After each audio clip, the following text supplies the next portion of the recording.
Hi friends, Taylor from Doomed to Fail. Today we are re-releasing episode 12, part 2. Just a reminder, we're re-releasing our first 26 episodes in two parts because each of those were two stories in one and they got pretty long. So we're shortening them and bringing them back to you. But you can always go back and listen to the whole thing in the archive. But this is episode 12, part 2 on the Nika Riots. It is a riot that happened in Constantinople. Emperor Justin was rooting for one sports team in the Hippodrome, everybody else is rooting for another. It's a class warfare story, but a lot of people actually really died.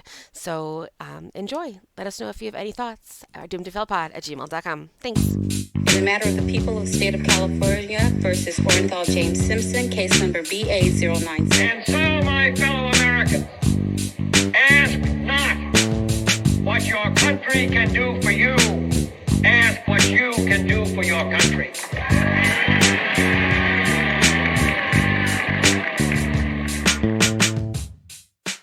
In short. No way. Okay. Yeah, it's great. You should watch it. So, okay. So let's transfer over to our history story.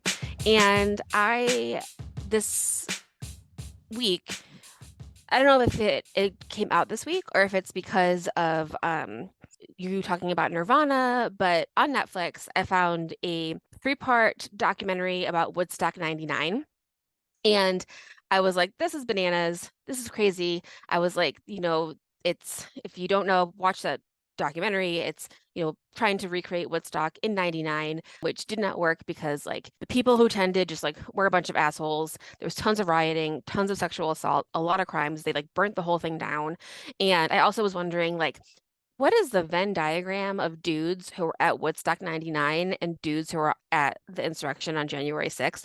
And I feel like that might be in Gene Jordan's circle. It's like that kind of dude, So it's definitely the same gene type. Like if you go backwards like a couple of generations, they definitely shared an uncle, I think.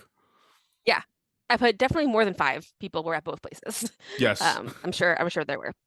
So it's super interesting. And I was like, can I do Woodstock 99? And I'm like, Taylor, go back further. So I was like, what are deadly riots and insurrections of history? And there's obviously a ton, but I found one that revolves around a couple. So there is a relationship in this one. And so I want to talk about the Nika riots of 532. So all the way back. Way back. Going way back. I listened to one YouTube video called Deadly Moments in History of the Nika Riots, a Stuff You Missed in History Class, a Smithsonian article, just like information about this story. So it involved a couple, Emperor Justinian and his wife Theodora. So they're like big players in this story.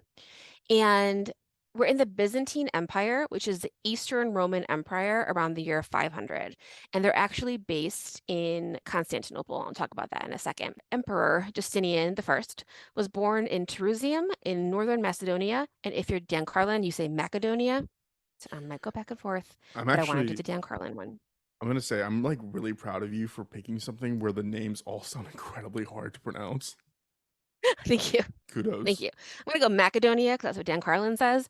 But Justinian was born in 482 AD. He was a poor, humble person. He grew up speaking Latin instead of Greek. Greek was a language of the court. So this is like the Eastern Roman Empire is like more Greek, and then the Western one is more Roman, like Italian Roman. They speak Latin. So in the end, he does learn to speak Greek in his court. And I would have to like really study the way that they do like the lineage for becoming emperor. But even though he's humble and like doesn't come from super wealth, his uncle is the emperor, and his uncle is Emperor Justin, which I like laughed out like for an hour. Justin, like I know there's like Justin Trudeau is a world leader, but like Emperor Justin, I just can't. Makes me laugh. So like King Bill or something. Yeah. Right? I just can't.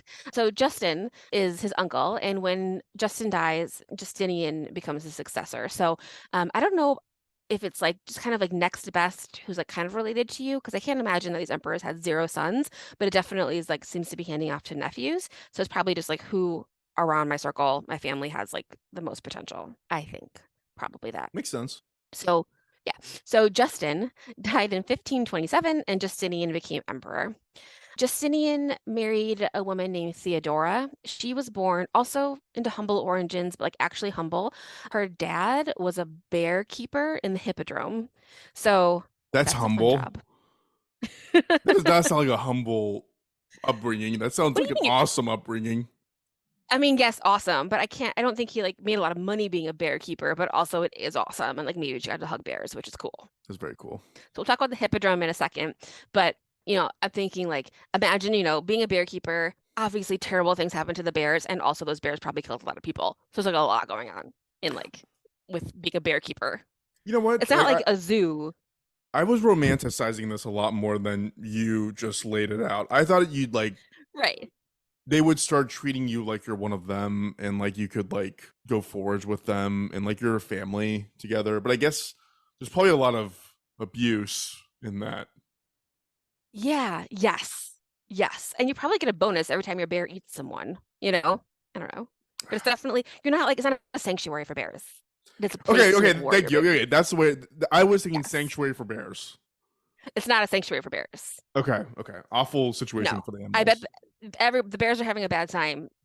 Everyone's Most having a people are bad having a time. bad time. Okay. Yes. Yes. I don't approve. So so Theodora became an actress and a dancer, which is like we talked about this before, like in like ancient Roman times, like an actress basically was like the same level as a sex worker in society. She may have actually been a sex worker. That's unclear. Some people say that she was and that, before she met Justinian, but they did fall in love and they got married and she became kind of a co-ruler with him and she had a big influence in the government. So they're married, they're in charge. There was a little bit of conflict that has to do with religion. Obviously, it's a Christian society at this point. Theodora was part of the sect that believed that Jesus was many things, like also a ghost and a person. Again, I don't know. And then most people thought he was one thing, like one entity. So that's like a big deal, and just like another like reason to fight within Christianity. This one guy started so much shit. So yeah, so there people are kind of mad about that. But it's not all religion and politics and all those things. There's also sports. So this is a sport story mostly. So the biggest sport in the time is chariot racing. Let's talk about that in a second. So I love a sport riot. Like I don't want to be in one, but I appreciate it when Philadelphia tries to burn itself down, whether they win or lose. Like that's hilarious. Like people just like going absolutely nuts. Like that sounds really like it's fun. As long as no one dies. It sounds fun. Also, did I mention that we're in Istanbul, which was Constantinople? And you know that song? Why did they change it? I can't say. Maybe they liked it better that way. You know that song? No. Who is that? Istanbul was Constantinople. I have no idea. It's from like the 80s or 70s. I'll share If it. it's not Nirvana, I'm not gonna recognize anything for the next like month. It's not. It's not. So I do have a list of like what Constantinople was called, but it's gone through a lot of changes. But at this point, it's probably called New Rome at the moment. Oh yes. Okay. So it's called Igos, Byzantium, Augusta Antonia, New Rome, Constantinople, Constantini, Istanbul. So now it's Istanbul, but at this point it was probably called New Rome. Okay. So we're in Turkey, like modern day Turkey. Yeah, which would have been back then part of the like a much larger swath of land, like the Ottoman Empire, which I think was one of the biggest empires ever. Okay. Right. It goes over there too. Yeah. So that's where we are. In the middle of Istanbul right now, you can visit the Hippodrome. So the Hippodrome is like such a cool word. I don't even know what to do. Like Hippodrome. So the Hippodrome is a place where you can watch races and other games that still exist. You can still visit it. It's huge. It can hold like 50 to 100,000 people. It's a big stadium. You could go in and like rent cushions to sit on the steps, like the Hollywood Bowl. You could like rent a cushion and like sit on the steps and watch the races. It's a really, really long oval, like a really thin, long oval. In the middle, there's like a wall with statues that even had, I think still have an Egyptian obelisk in the middle of it. So like beautiful statues in the middle, all stone. This huge stadium. It's obviously not, there's no like safety measures, because it's in the year 500. What you do is you race around the oval in your chariot. And It's very dangerous. So chariot racing is one of the oldest forms of sports. It involves pulling a two-wheeled chariot driven by four horses, in this case in the hippodrome at this time. So you're kind of standing on your chariot and you're racing against other people. So like you can remember this from like Gladiator, right? Didn't they do that in Gladiator? They did. This looks like a place you were meant to die in. Yeah, absolutely. It's very like spectator, Yeah, you know. yeah. Like I mean, even Yes. like the location of where they put the things to draw your eyes, like it's meant to be like you're all in the center of this thing, and God Yeah. help you if you don't do the right thing in that moment. And we know that bears work there. So like obviously some other stuff happens too involving Yeah, bears and yeah. like eating people for sure, for sure. But chariot racing can be traced back to ancient Egypt, where they were used in warfare and hunting. It became a very popular form of entertainment and like a religious ceremony. It was considered a good profession if you could like buy your way out of slavery doing it. So if you like, so a lot of them were people, chariot racers were slaves because a lot of people died like right away. I mean, imagine Yeah. like you fall off your chariot, you get crushed by horses. But people who didn't die and who continued to do it would be able to eventually buy their way out of slavery because they would start to like make money. That's like the main thing there. In the hippodrome, there is a spot for the emperor to sit, and that is connected to the palace by like an underground tunnel. That's how he gets there, and he's always like there around. So I think this is hilarious for some reason, but in this time, there's four main factions of teams, and their names are the blues, greens, reds, and whites. Like that's it. There's named after a color. It's like kind of like Like the that's what they're Harry called. Potter houses, except lamer. A little bit, yeah. I guess I'd say more. I was gonna be like more death, but there's so much death in Harry Potter, so yes. They weren't just sports teams, they're also social groups. So you kind of like choose yours and like, be a hooligan. Like be like, this is my like I'm the greens, like you're the blues, like fuck the blues, all the things, like lots of fighting. Which again is fun. Sports fighting is fun as long as no one gets hurt. But But, people are about to get hurt. but So I feel like at this era, it wouldn't be fun in this era because there's no rules or laws, and like people would right, absolutely. like now you Yeah, there's get no police. prosecuted, but like yeah. Yeah. I mean, again, to bring up Philly, like that's where you get punched in the face if like your team beats Philly and you're like in Philly. But for the most part, it's fun. That's also Uh, partially why I have deliberately never been to an Eagles game because yeah, no, because it just feels like a really bad place to be a sports fan of a rival team. absolutely. Absolutely. In this time, the blues are associated with the aristocracy because like the emperor supports them. They were more traditional, more like wealthy fans. And the greens were associated with the lower classes and tended to be more populist. They were like more progressive, more people who like lived in the suburbs, like more common people liked the greens. So at this time, by the time we're in this story, it's really just the greens and the blues. Those are like the biggest two sides. The Greens don't like the Queen and the King or the Emperor and Empress because they like the blues. So it's like a whole thing like Justinian and Theodora, they support the blues. And so all the regular people who are Greens are also like mad at the Emperor. So it's like a whole thing. There's also a lot happening with like the Emperor's taxing people for wars and taxing people to like build stuff for himself and people are hungry and all like political unrest things actually happening while this is happening, but it's going to kind of culminate at this sports event. On January 10th, 532, there's a mini riot, and there's lots of riots, like kind of all the time. But there's a mini riot between the Greens and the Blues, and seven men get sentenced to death. So two Whoa. of the men, yeah. So like the emperor is like, stop fighting. The leaders sentenced to death. So Was it obviously, like all that's a big thing too. greens? Like, no, it was half blues, half seven. Like it was mixed blues and greens. And when they do the execution, they do it by hanging, and two of the men survive because the scaffolding breaks. And it's one blue and one green.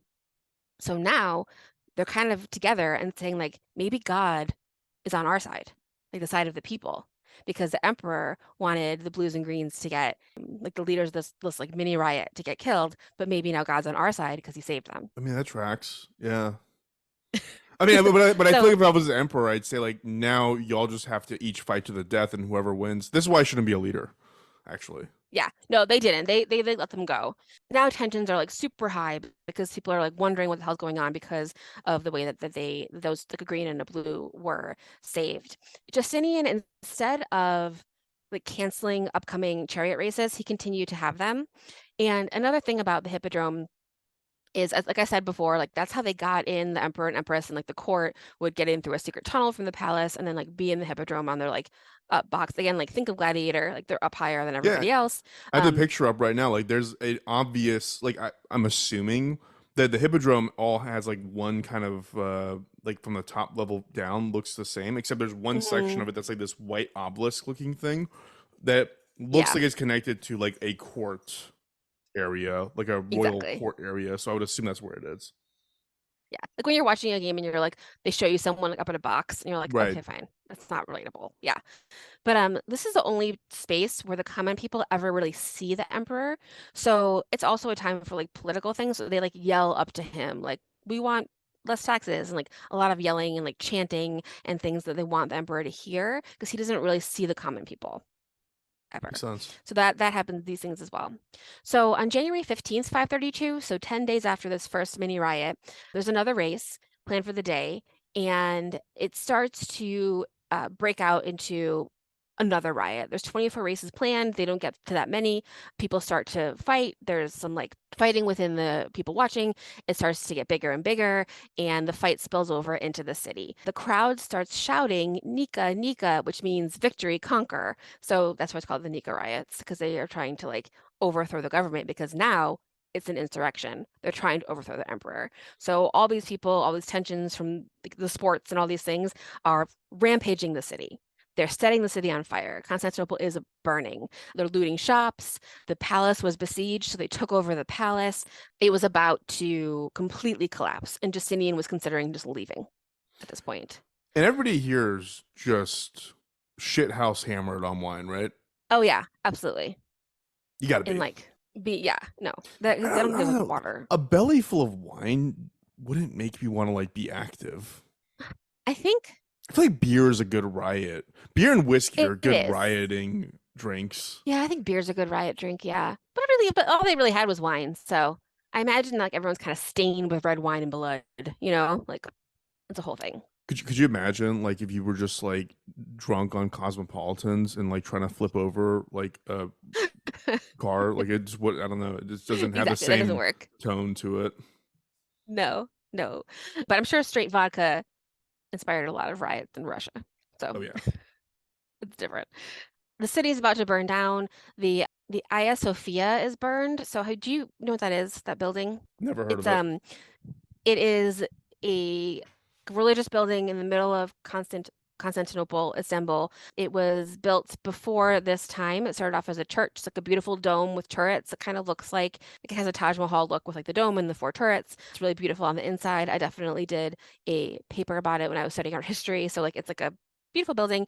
It was burned down and they built a new one after this, and it started off as a church. Then Is it called it was Hagia built as a Sophia? yeah. Got it. Yep. Haiga, but I think it's Hagia Sophia. And so it was built during the Byzantine Empire, during this time, like kind of refurbished after this fire as a Christian cathedral. It was converted into a mosque after the Ottoman conquest that we talked about in 1453. So much later, it became a mosque. And then the Turkish Republic took it over in 1935 and turned it into a museum. But in 2020, the Turkish government took it back, and now it is a mosque. It's Again. beautiful. I mean, I'm looking at the view Yeah. of the inside, the dome interior on Wikipedia, and it's amazing Mhm. looking. Yeah, it's really, really beautiful. So now it's a mosque, but just, and it's one of those things I think we actually talked about with the Taj Mahal too, where Christians are like, it was originally ours. And they're like, no, it's ours. And people are kind of trying to fight over who gets to worship there. I think it makes People most never sense as a change. museum. People never Yeah. change. Yeah. Never change. So Hagia Sophia is burning, the city's burning. On January 19th, so 4 days after the start of the riot, the people choose another nephew of Justin to be emperor. His name is Hypatius, and they put Hypatius on the throne in the Hippodrome, and they're like, we have a new emperor. So things look really, really bad for Justinian and Theodora, and they're thinking of leaving. And she says to him, this is a quote, and it's going to be hard. If you, my lord, wish to save your skin, you will have no difficulty in doing so. We are rich, there is the sea, there too are our ships. But consider first whether when you reach safety will you regret that you did not choose death in preference. As for me, I stand by the ancient saying, the purple is the noblest winding sheet. So she is like, you have to stay. Like you can't, we could run away, but like let's stay and fight for our empire. What's the purple thing mean? Purple is the color of emperors. It was a hard color to come by. So like they would wear like purple capes Oh, and okay. purple shrouds. So Yep. like Caesar wore purple. Like purple was the color that you would wear when you were in charge. Yeah, she's saying like be a leader. Yeah. basically. Exactly. So he says, I'm going to stay and I'm going to stand tall on this. And he had his army, led by General Belisarius, suppress the riots. And so here's some stuff that happened. So like I said before, there was a mini riot that started this. There's tons of riots during this time. We know a lot about this one because it was like heavily documented, but there probably were worse ones that we just like don't know a ton about. But this is the one we know the most about. So Belisarius takes finally the Justinian says go. He takes the troops. They go out and they just start like killing the people who are rioting. They end up going to the Hippodrome. So the Hippodrome had become kind of a sanctuary. People are talking there. The new emperor they made, Hypatius, is there. A lot of families, people are just like kind of hiding and trying to stay in this spot while the rest of the city is like on fire and crazy things are happening. But Belisarius and his troops come in and they kill everybody. It's estimated they killed 30,000 people inside the Hippodrome that day. So, Taylor, sorry, I'm confusing some people here.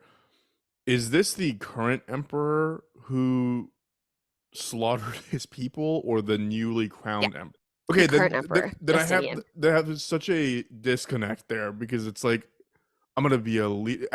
You know what I pictured? I pictured this like proud moment of like just like a gladiator movie of like the empress like stealing the nerve of the emperor, like, you can do this, you are the god sent king or whatever. And then he just like goes and kills everyone. Like I didn't see it going that way.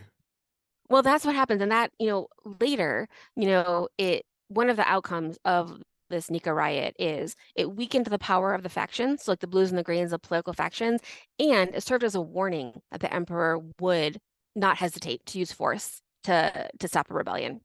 Yeah. So before, when maybe you were like, maybe he won't kill innocent people to stop us from doing this, it's like, no, if you do this and get out of order, like, we will come in with the army and you will get killed. I still don't think that's leadership or good leadership. I mean, it's not great. Okay. Yeah, no. Okay. No, it's definitely real scary. Yeah. Yeah. The Belisarius and his troops go in and they kill 30,000 people in the Hippodrome. So like think of the logistics and how gross this is. I read a Smithsonian article, and they quoted an author, John Julius Norwich, on his history of Byzantium, and he says, quote, "Within a few minutes, the angry shouts of the great amphitheater had given place to cries and groans of wounded and dying men. Soon those too grew quiet until the silence spread over the entire arena, its sand now sodden with the blood of its victims." So like a shit ton of people got killed there. Yeah. The outcome is that, the people kind of were like, they stopped rioting, and Justinian became powerful again. Like you said, it was a controversial decision, and it's been criticized by history because a lot of the people were unarmed civilians, but it also has been like seen as necessary as history to prevent future uprisings. So it's kind of like, in a smaller scale, like dropping the nuclear bomb. Like, do you do it to like stop further war? Is that justified? I'm trying to put this in context that I would understand, and because you brought up January 6th already, I'm like, how would I feel if like the National Guard or whoever just like mowed people down as they like entered the Capitol building? Then I was like, yeah, no, really I'd feel terrible. I don't know. No. I know. No, I would feel terrible. Like, those people are dumb, but you can't do that. But if they did do that, then you definitely have like a whole new feeling about the government where you'd be like legitimately very, very, very, very scared. Yeah, it's like a two-pronged thing. One is like the moral implications of just doing that to another human, and then there's the like democracy ramifications. Like, what does that actually mean for the country as a whole? So, yeah, exactly. Generally, probably not a good move. No, but it was for Justinian. He was still emperor. He was emperor for another 33 years after this. So he definitely like held on to his spot. He wrote a Justinian Code, which is like something that's a basis for law for a lot of Europe still. He rebuilt the Hagia Sophia, did a bunch of like stuff for like education with Theodora. She died in 1548. He lived longer. He died in 548. She died in 548. He died in 565 at the age of 83. So he, got to live a long life as emperor. He was succeeded by his nephew Justin II, and he had been co-emperor for a little bit, and it just kind of continues like, nephews and sons, and eventually, there's more tragedy and 1,000 years later, the Ottoman Empire takes over. All kinds of stuff happens in this part of the world. We'll probably come back to it, but that's the story of Justinian and how he ordered 30,000 people at least to be murdered to maintain power. I don't know. Was that good or bad? I don't know. Was Theodora the one who kind of convinced him to do it? What would their life have been like if they weren't together? Was it always a powder keg? So I don't know. Let's think about. Very bloody. I'm gonna see what the largest rebellion death is in the world. Okay, 20 to 70 million. Whoa. Well, that's like over a long time, not like a day. I don't know. I don't know what this rebellion is. Taiping? What is that? Okay, so yeah, that would have been over the course of 16 years or 14 years. That would have been a long rebellion. Okay. That sounds like a war. That does not sound like a one-day rebellion thing. Yeah. No, this was it was like 5 days. So 5 days from the first mini rebellion, 5 days later, or 10 days. So 5 days later is the two men survive the attempted hanging. They have another race on the 15th. That's when the riots start. And by like the 19th, he has everybody killed. So it happens real fast. Wow. It's a rough January for the folks of Constantinople. Yeah. No kidding. Interesting. I wonder if those two guys made it out alive completely. It's a good question. Yeah. Maybe they had already left and been like get out of here while the iron is cool. Yeah. Yeah. I like it. Can I make a special request since you're the history buff? Yeah. Okay. I should probably know more about my ancestry than I actually do. So can you do one on Persia? Like ancient Persia? Yeah, lots of stuff happened in Persia. Yeah. I've heard. I think we've been there a little bit. Well, we were kind of there. Well, ancient Persia was kind of like coming down during the into India for like the Taj Mahal. There was like Persian stuff in there, but let's definitely do more. So I see, yeah, it's so much of the same place, like that part of the world just Macedonia. Yeah, that whole part of the world just seems like there's like a million ancient stories of things going on. Yeah, it's so cool. Yeah, I'll find some. I mean, there's so much cool stuff that happened down there. So for sure. Do you have any special requests for me, Taylor?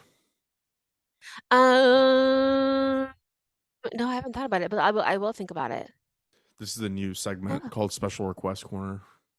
Special Request Corner. We also are accepting special requests from you. Oh, like I'm gonna do the one my cousin sent me one to look at, and so yeah, any story of like something crazy that happened, let us know. There could be a relationship involved. It doesn't have to be. Whatever. We got a long way to go. We will shift the premise in whichever direction results in our imminent fame. We're gonna do this forever until there are no more stories. So buckle up. Well, that is a scary. We got to screenshot you there. Buttercups. Terrifying. Buckle up. Keep doing it. Keep doing it. There we go. I got it. Perfect. That's what I'm in. Cool. Yeah, find us on Doomed to Fail Pod on YouTube now, and like our stuff. Subscribe, even if you listen to this, please share it. We want to. Our numbers are definitely going up slowly, but they're going up, and we're doing it. That's fun. They are going up. It's interesting because like the analytics, it depends on what analytics you pay attention to. The one I pay attention to is how many downloads we get based on when the episode is released, and that has gone up the most, which is really, really exciting. Nice. So that's awesome. Please subscribe, tell your friends, rate, review. Again, you can turn the volume off and just like let it run on the playlist and just let the algorithms don't know. The computers don't know. Put it on your phone. Yeah. This is like probably the last chance we're gonna have to outsmart the computers until ChatGPT takes over the world. So I mean, I say we're going forever, and that could be like 2 more weeks. So I know. Who knows? Someone's gonna invent a chatbot that can create like just amazing content. I'm sure they can, and also be as charming as us. So it's over. That I don't think is possible, but we'll see. Hopefully, that's the one thing we can hang on to. Hopefully.